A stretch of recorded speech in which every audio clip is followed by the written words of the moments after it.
Hello friend, I hope आप सब ठीक होंगे। तो ये नीट स्टूडेंट्स के लिए पॉडकास्ट सीरीज़ है। इस सीरीज़ में हम जो भी मेन पॉइंट होंगे वो डिस्कस करेंगे। ये सीरीज़ नीट के एग्ज़ाम तक जो भी आपको हर पॉइंट होंगे वो इस सीरीज़ में डिस्कस करेंगे। आई होप कि आप इस पॉडकास्ट सीरीज़ को देखेंगे अच्छे से और अपनी जो भी मिस्टेक होंगी उनको ओवरकम करेंगे। तो आज जो ये पॉडकास्ट सीरीज़ का पहला एपिसोड होगा इस पॉडकास्ट सीरीज़ का, इसमें हम डिस्कस करेंगे कुछ पॉइंट्स। उनमें से सबसे पहला पॉइंट ये है कि एक नीट एस्पिरेंट कैसे फोकस रह के अपनी स्टडी कर सकता है। दूसरा पॉइंट है वो इस टाइम पे फुल सिलेबस टेस्ट अटेम्प्ट करे या ना करे, क्या वो पार्ट वाइज टेस्ट अटेम्प्ट करे या फुल सिलेबस टेस्ट अटेम्प्ट करे। ये दूसरा पॉइंट था। तीसरा पॉइंट है जब वो फुल सिलेबस टेस्ट देगा उसको चेक करने के बाद उसका पोस्टमार्टम निकालने के बाद उसको क्या करना चाहिए। And last and final is कि वो अपनी मिस्टेक को कैसे ओवरकम करे। तो इस एपिसोड में ये मेन पॉइंट है, इनको डिस्कस किया जाएगा। आई होप कि आप इस एपिसोड को पूरा सुनेंगे और देखेंगे आप कहाँ मिस्टेक कर रहे हैं, उस मिस्टेक को ओवरकम कैसे कर पाएं। तो let's begin our first point कि आप फोकस होकर कैसे स्टडी कर सकते हैं।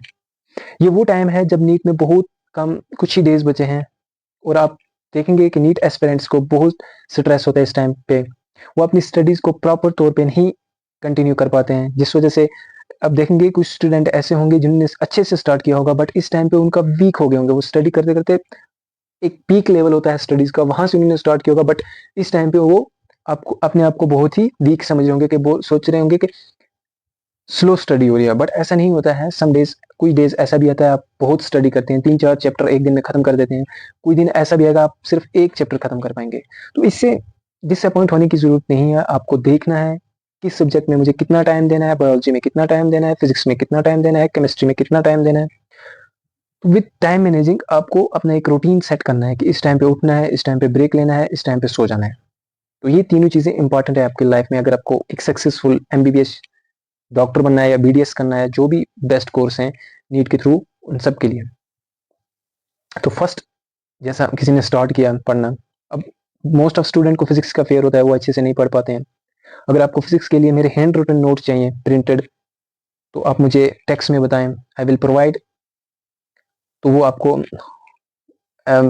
पीडीएफ फॉर्म या फिर प्रिंट आउट निकाल के मैं आपको होम डिलीवरी कर सकता हूँ, उनमें भेज सकता हूँ।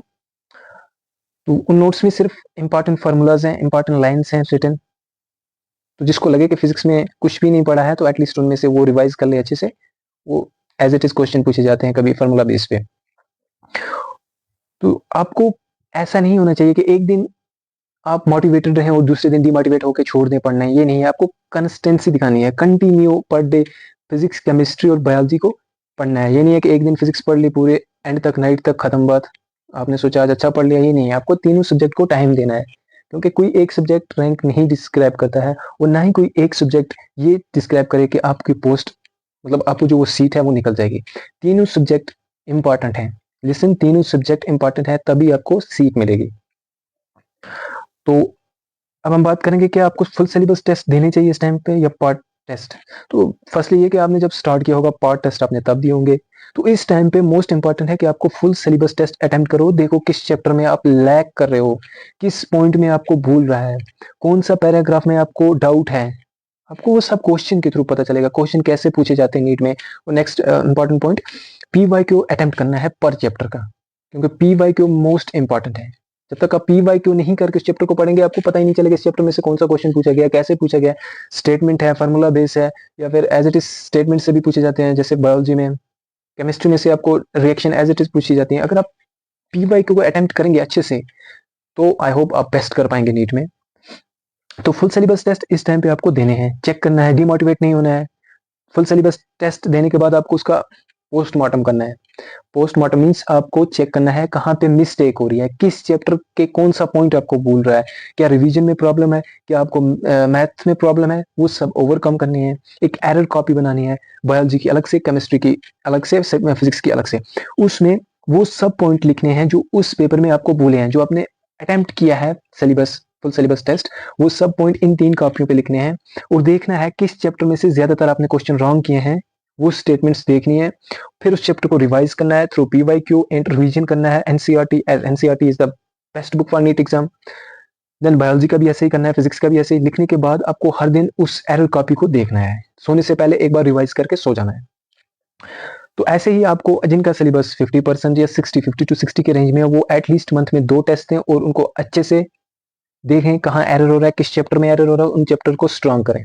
ये ना हो कि आपको एक चैप्टर अच्छे से आता है, आप उसी को बार बार रिवाइज कर रहे हैं, उसकी वजह से आपके जो दूसरे चैप्टर हैं वो वीक पड़ रहे हैं और आप एट द एंड के पेपर में आप अच्छा नहीं कर पाओगे। तो इस रियलिटी को आपको एक्सेप्ट करना है।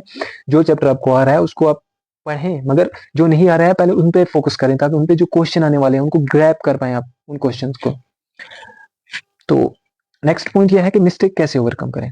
मिस्टेक, फर्स्ट आप OMR शीट लाओ, उस पर पेपर अटेम्प्ट करो, देखो बबलिंग कैसे करते हैं, इनसाइड टू आउटसाइड फिल करते हैं या आउटसाइड टू इनसाइड फिल करते हैं, बेस्ट मेथड क्या है आपके लिए, कहाँ कौन सा सब्जेक्ट पहले अटेम्प्ट करना बेस्ट है।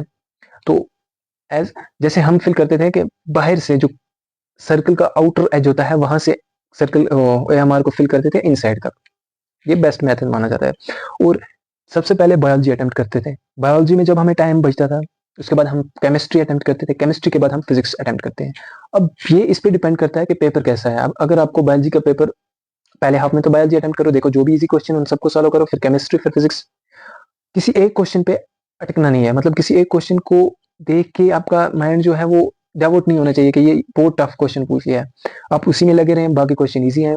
एग्जामिनर का माइंड सेट यही होता है, एक क्वेश्चन बीच में टफ देना ताकि स्टूडेंट उस पर, ये होगा कि आपको स्ट्रॉन्ग चैप्टर में से भी एक क्वेश्चन टफ आ सकता है, जो आपका अच्छे से जो चैप्टर पढ़ा है उसमें से भी टफ क्वेश्चन आ सकता है। और आपको ये ईगोइस्टिक नहीं लेना है कि मैंने ये चैप्टर अच्छे से पढ़ा है, इसका क्वेश्चन मुझे करना ही करना है। इस लालच में आप जो इजी क्वेश्चन होंगे वो छूट जाएंगे, टाइम बचेगा नहीं, सिलेक्शन कहाँ होगी। तो आपको उस क्वेश्चन को पहले मार्क करना है कि ये मुझे करना है, अभी कुछ टाइम के बाद पहले मैं इजी क्वेश्चन अटेम्प्ट कर लूं, एटलीस्ट वो सीट के रेंज में चला जाऊं कि मुझे सीट मिल जाए, फिर आप उस टफ वाले क्वेश्चन को भी सॉल्व कर दो easily.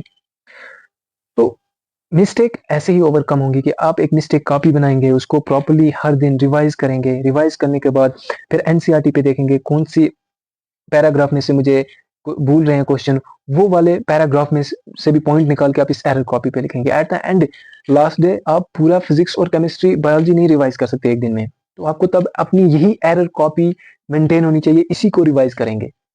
Eight the last day you can't read whole book, you read only small notebook जो आपने मिस्टेक क्रिएट की होंगी, वो मिस्टेक आप उस टाइम पे रिवाइज कर सकते हैं, आप पूरी बुक नहीं रिवाइज कर सकते हैं। और बहुत सारे स्टूडेंट मैंने देखे हैं वो मिस्टेक कॉपी नहीं बनाते हैं, जिसकी वजह से वो लास्ट में स्ट्रेस में जाते हैं, एग्जाम वाले दिन उनकी बुरी हालत होती है और पेपर पूरा खराब। जो भी हो, आपको सबसे पहले अपनी मिस्टेक कॉपी प्रिपेयर करनी है और उसको बार बार रिवाइज करना है। कभी ऐसा भी होता है as it is question test series का पूछा जाता है और स्टूडेंट्स को वो क्वेश्चन याद ही नहीं होता क्योंकि उसने वो दोबारा क्वेश्चन किया ही नहीं होता अटेम्प्ट। अगर आप अच्छे से बनाएंगे मिस्टेक कॉपी, आई होप आप बेस्ट कर पाएंगे नीट में।